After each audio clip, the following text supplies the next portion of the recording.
warahmatullahi wabarakatuh. Shalom, namo buddhaya, salam kebajikan, dan salam harmoni.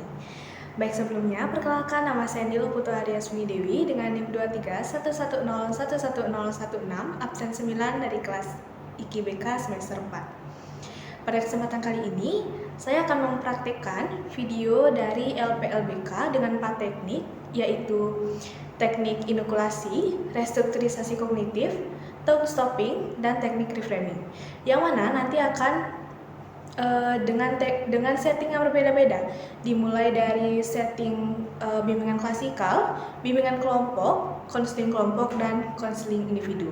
Berikut adalah videonya. Baik, sebelum melanjutkan ke praktiknya, di sini saya akan menjelaskan sedikit tentang kejenuhan belajar serta indikator-indikatornya. Nah, di mana kejenuhan belajar ini adalah kondisi psikologis di mana siswa merasa lelah secara mental akibat rutinitas belajar yang sangat monoton dan tekanan akademik atau kurangnya motivasi. Kemudian, menurut KBBI, jenuh adalah sudah tidak tertarik lagi karena terlalu sering atau terlalu lama melakukan hal yang sama dan mengakibatkan bosan. Dan kemudian, belajar dalam KBBI adalah sebuah usaha untuk memperoleh pengetahuan atau keterampilan melalui pengalaman, latihan, dan pengajaran. Kemudian selanjutnya itu ada indikator-indikator dari kejenuhan belajar, diantaranya malas, yaitu perasaan enggan atau tidak ada keinginan untuk melakukan sesuatu. Kemudian ada rasa bosan, di mana kita tidak tertarik atau jenuh dengan kegiatan yang dilakukan monoton dan secara terus-menerus. Kemudian ada hilangnya semangat belajar, di mana tidak adanya dorongan dari dalam diri atau motivasi intrinsik untuk belajar. Kemudian sulit fokus, di mana ketidakmampuan kita untuk mempertahankan perhatian secara stabil pada materi pembelajaran. Dan yang terakhir itu adalah perasaan sia-sia, di mana biasanya muncul kekecewaan berulang dan keyakinan bahwa usaha belajar tidak akan menghasilkan hasil yang berarti.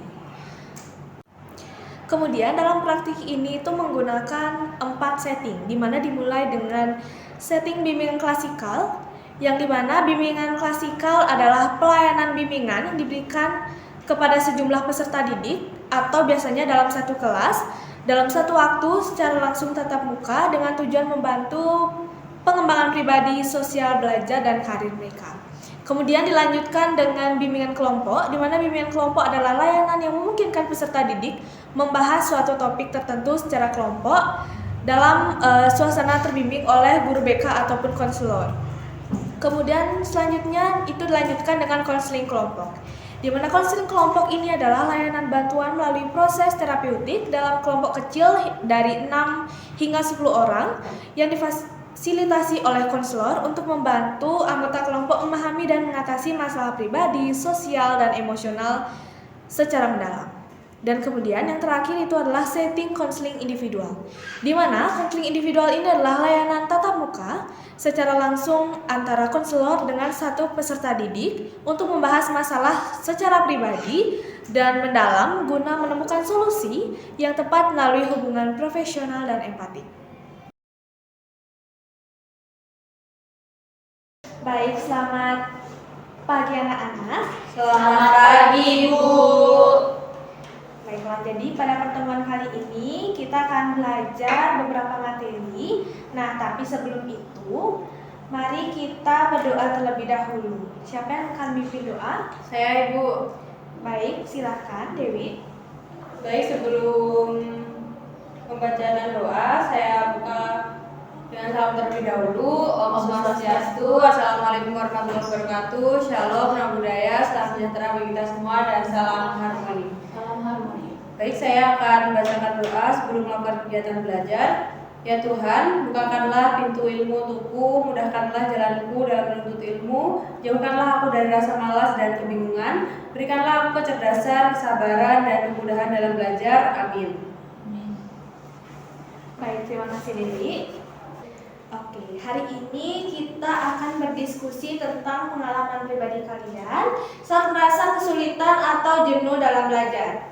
Kita akan coba menggunakan teknik yang namanya reframing, yang artinya melihat suatu masalah itu dari sudut pandang yang berbeda dan agar berubah menjadi yang lebih positif. Jadi, siapa yang mau berbagi?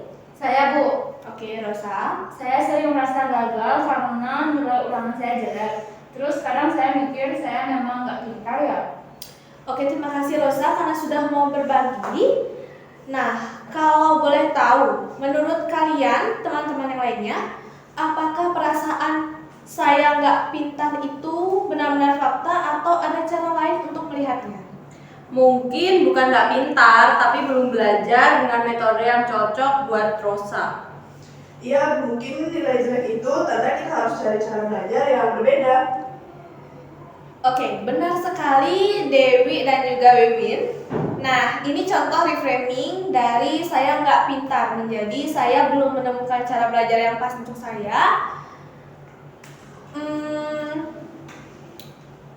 Bagaimana perasaan Rosa jika melihatnya seperti itu? Jadi bukan gagal terus, tapi saya masih punya kesempatan buat mencoba cara lain. Tepat sekali, reframing ini membantu kita untuk mengubah makna negatif menjadi peluang yang positif. Ada contoh lain yang mau dibagikan? Saya sering merasa bosan karena materi pelajaran itu terlalu sulit. Jadi saya pikir ini nggak ada gunanya untuk saya. Oke Yohana, kalau begitu bagaimana kalau kita coba reframing? Coba pikirkan materi ini menantang, tapi bisa membuat saya lebih siap menghadapi ujian atau tantangan di masa depan. Kalau dipikir seperti itu, saya jadi merasa termotivasi, Bu.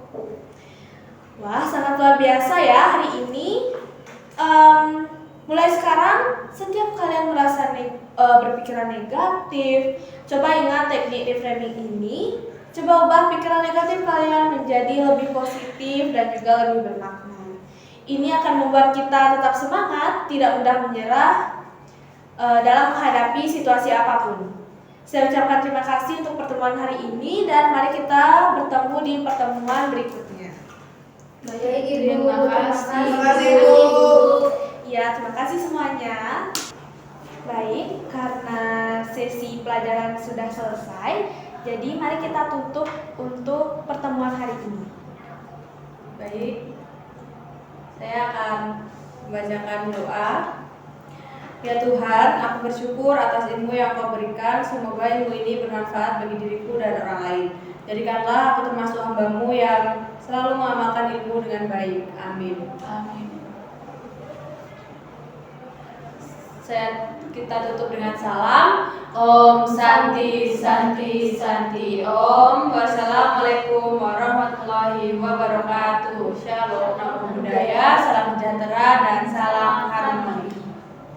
Baik, terima kasih anak-anak. Mungkin kita akan lanjutkan di pertemuan selanjutnya.